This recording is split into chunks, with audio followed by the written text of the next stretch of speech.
Gogol, তোমার অসুবিধে হচ্ছে তো? ঠিক আছে, তোমাকে সিঁদুর পরাতে হবে না, ঠিক আছে? স্ট্রেস নিও না তুমি। দেখো গোগল কিন্তু এখনো কাউকে সিঁদুর পরায়নি, তাই আমাদের সবাইকে গোগল যেটা বলবে সেটাই মেনে নিতে হবে। গোগলের কথাটাই ফাইনাল কথা।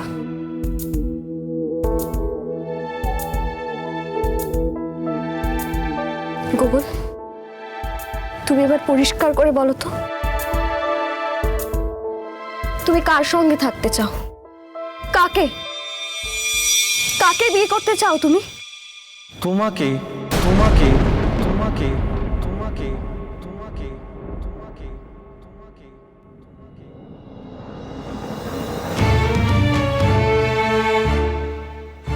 আমাকে। আপনারা সবাই শুনলেন নিশ্চয়? হয়ে গেল তাহলে।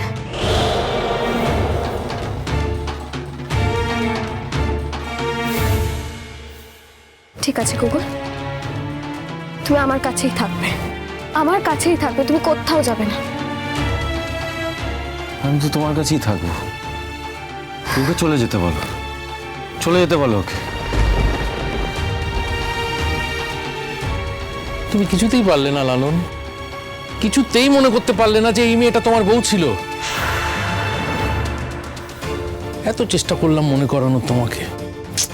বাপি, বাপি গোগল তো পরিষ্কার করে বলেই দিল, তারপরেও তুমি ওকে কেন জোর করছো বলো তো? কেন ওকে স্ট্রেস দিচ্ছ এভাবে? তুমি জোর করে সই করিয়েছো ফুলঝুরিকে। আর তুমি না নিজের জায়গায় একদম ঠিক আছো, একদম ঠিক আছো। তাই আর তোমার কাছে সিঁদুর পরা না পরা কিচ্ছু যায় আসে না। শোনো লালন, আমি লালন নই, আমি গোগল। তুমি আমার কাছে লালন ছিলে, লালন আছো, লালনই থাকবে। এই ভাই, ভাই একবার আমাদের দিকে তাকা। হ্যাঁ, আমাদেরকে চিনতে পারছিস না? মাকে চিনতে পারছিস না? এই মা না খাইয়ে তোকে কোনোদিন মা নিজে খেত না ভাই। তাকাই তো বাবা, বাবাকে দেখ, কাউকে চিনতে পারছিস না ভাই। পারবে রে, পারবে, ভাবিস না। ও ঠিক চিনতে পারবে, ঠিক চিনতে পারবে, সময় হলে সব চিনতে পারবে।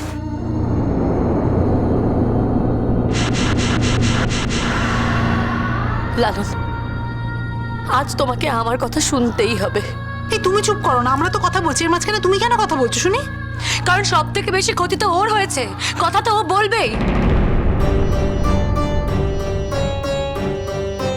তুমি কোনো কথা বলো না ডলিদি, তুমি এসব কিচ্ছু বুঝবে না। হ্যাঁ সেই তো, মায়ের থেকে মাসির দরদ বেশি। আমার মায়ের যা কষ্ট হচ্ছে তার থেকে ওই মেয়েটার বেশি কষ্ট হচ্ছে, এটাই বলতে চাইছো তো? ফুলঝুরি, ফুলঝুরি তুই কি বলতে চাইছিস বল না তাড়াতাড়ি। আমি শুধু লালনের সাথে কথা বলতে চাই, আর এই কথাটা বলার সময় তোমরা আমাকে কেউ কোনো বাধা দেবে না।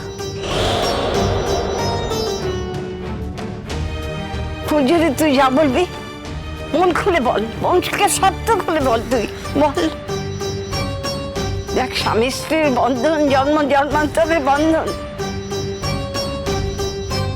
এসব এসব যা কিছু হচ্ছে না নাটক, এসবে কিচ্ছু হয় না। তুই আমার কথা শোন, যে বন্ধন ঈশ্বর নিজে লিখে দিয়েছেন, তিনি না খুলে কেউ কিন্তু খুলে দিতে পারেন না। আমি বলছি তোকে, তুই যা বলবি লালনকে বল, স্পষ্ট করে বল, আমার কথা শোন, শোন ফুলঝুরি। শোনো লালন, আমি আবারও বলছি তোমায়, হ্যাঁ আমি তোমাকে লালন বলেই ডাকবো।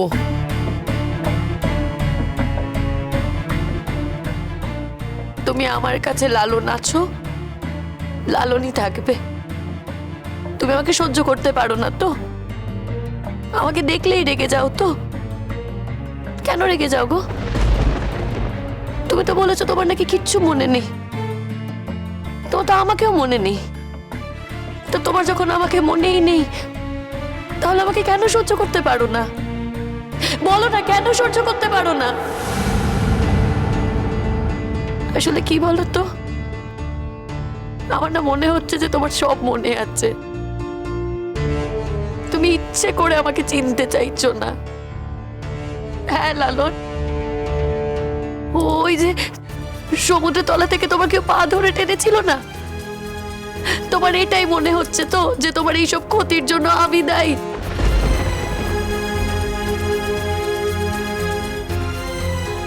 তাই তাই তুমি আমাকে চিনতে চাইছো না।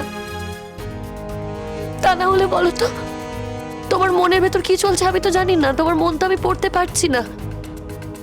তুমি তার বাকি সবাইকে সহ্য করতে পারছো গো, তাহলে আমাকে কেন সহ্য করতে পারছো না? তোমার তার কাউকেই মনে নেই, তবুও তুমি বাকিদের সহ্য করতে পারছো, আমাকে পারছো না।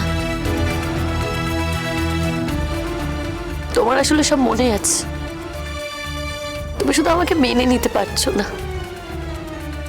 বেশ লালন, আমি আর কখনো তোমার কাছে আসবো না। তুমি সুখে থাকো, তুমি তিতির দিদিকে বিয়ে করে সুখে থাকো, সুখে সংসার করো, এটাই চাই আমি।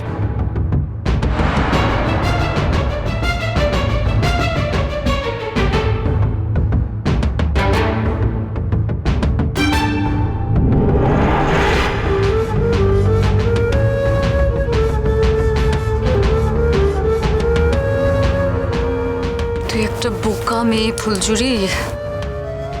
যে জন্ম থেকেই বোকা, সে একদিন আর কি বুদ্ধিমান হবে বলো? সে তো বোকাই থেকে যাবে। আমি আসলে শেষবারের মতো ওকে একটা প্রণাম করতে চেয়েছি।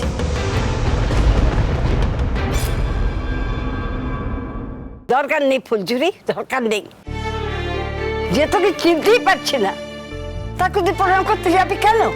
বারে, তুমি তো বললে দিদা, জন্ম জন্মের বন্ধু। ফুলঝুরি, আমি হেরে গেলাম রে। তো তুই বিশ্বাস কর, আমি কিন্তু আপ্রাণ চেষ্টা করেছিলাম। জানি স্যার, জানি আপনি চেষ্টা করেছিলেন। আপনার কোনো দোষ নেই, সব দোষ না আমার কপালের। এই পৃথিবীতে বাঁচতে গেলে হার জিত নিয়েই বাঁচতে হয়।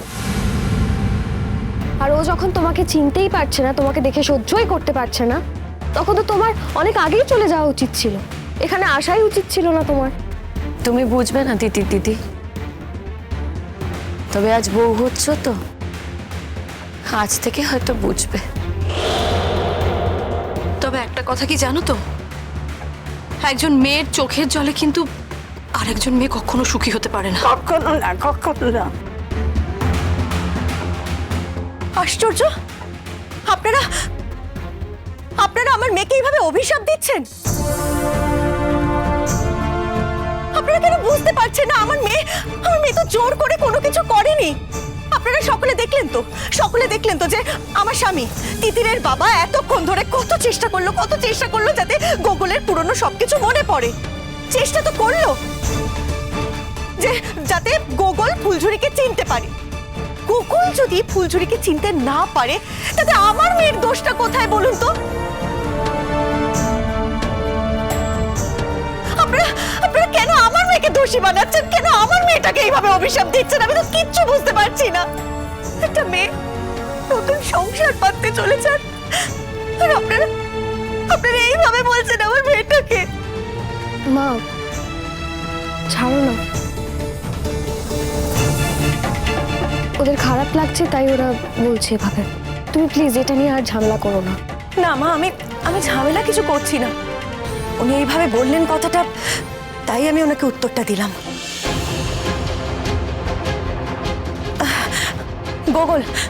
গোগল, একটু সিঁদুর কিন্তু তোমাকে পরাতেই হবে বাবা। দেখো, তুমি তো হাত থেকে ফেলে দিলে, একটু সিঁদুর আমার তিতিরের মাথায় ছুঁয়ে দাও। না না, ওটা দেখলেই আমার ভয় করছে, ওটা পারবো না আমি করতে। দরকার নেই গোকুল, আমি তো বললাম দরকার নেই। তুমি শুধু আমাকে ওই লিপস্টিকটাই সিঁদুরের মতো করে পরিয়ে দাও, তাহলেই হবে।